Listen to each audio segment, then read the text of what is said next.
बाबा, आज आप बाहर क्या कर रहे हैं बाबा? आज आप उदास लग रहे हैं बाबा। क्या हुआ बाबा? बाबा क्यों उदास हैं आप? घर की रौनकों में इजाफा हो जाया करता था जब उसके रोने की आवाज़ पूरे घर में गूंजा करती थी। याद है मुझे वो दिन जब वो पहली बार मेरी उंगलियों को थामे लड़खड़ाते कदमों से चला था। उस दिन जब उसी की उंगलियों को थामे यहाँ आया था तो और भी बहुत सी बातें याद आई थी। बोलना चाहता था मगर उसे पलट कर जाते थे जुबां खामोश रही। आज सालों बाद तुमने जख्म कुरेदे हैं। मेरे दिल का दर्द सुनो बेटा, ताकि तुम अपने माँ बाप को कभी खुद से अलग ना करना।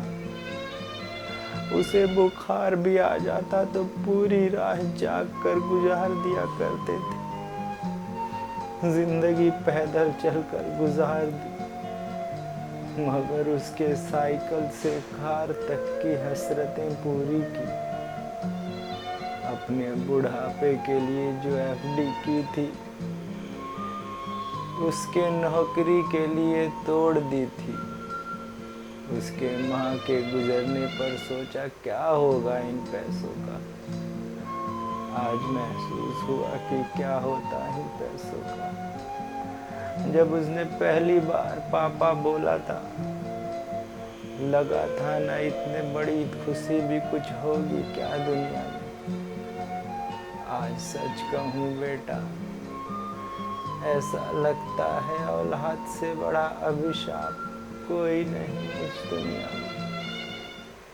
जिस घर को सींच सींच कर मेरे बाबा ने बनाया, जिसे मैंने अपने खून पसीने से सींचा ताकि बाबा के जाने के बाद उन्हें उस घर में जिंदा रख पाऊं, मुझे जीते जी उसी घर से अलग कर दिया।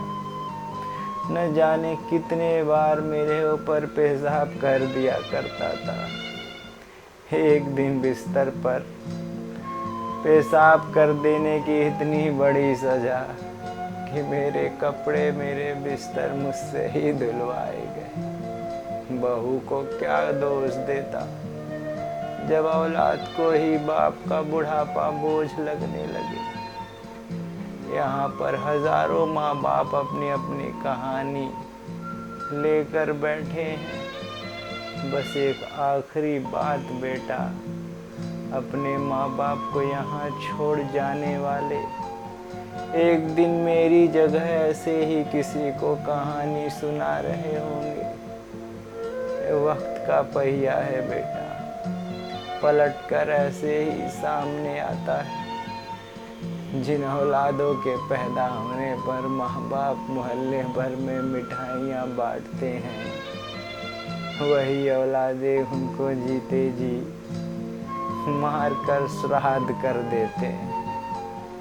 इन वृद्धाश्रमों में हजारों लोग ऐसे बैठे हैं बेटा,